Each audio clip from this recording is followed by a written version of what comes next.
Are the SDLP in favour of United Ireland? How would you go about it financially? Well, the SDLP are in favour of United Ireland, and clearly how the United Ireland has to come about, it has to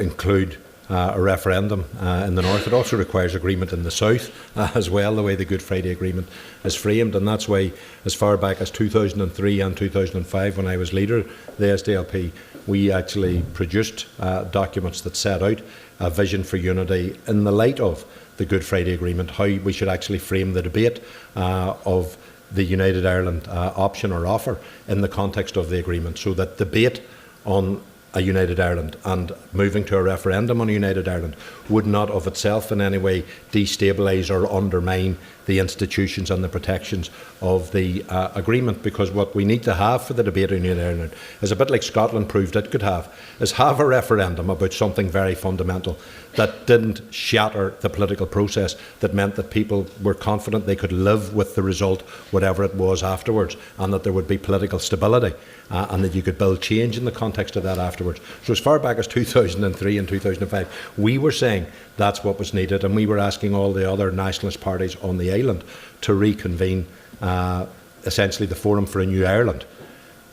to basically say those parties who are committed to United Ireland and want to move to it, this is how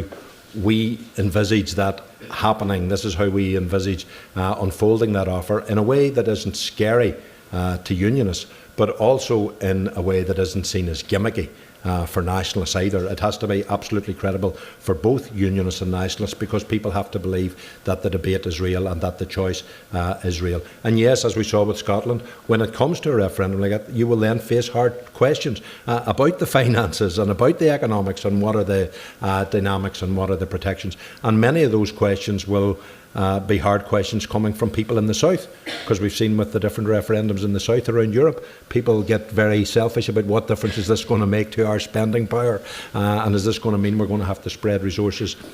more thinly or whatever. So we need that debate, but we want all of the other parties to step up to the plate, because just one party saying, oh, we've got the answer, isn't going to deliver a United Ireland. It's not going to create the context for a referendum. We need all of the parties who believe in it to work together to make that a more believable option. As I say, one that enthuses and engages nationalists, but at the same time that doesn't scare and upset unionists.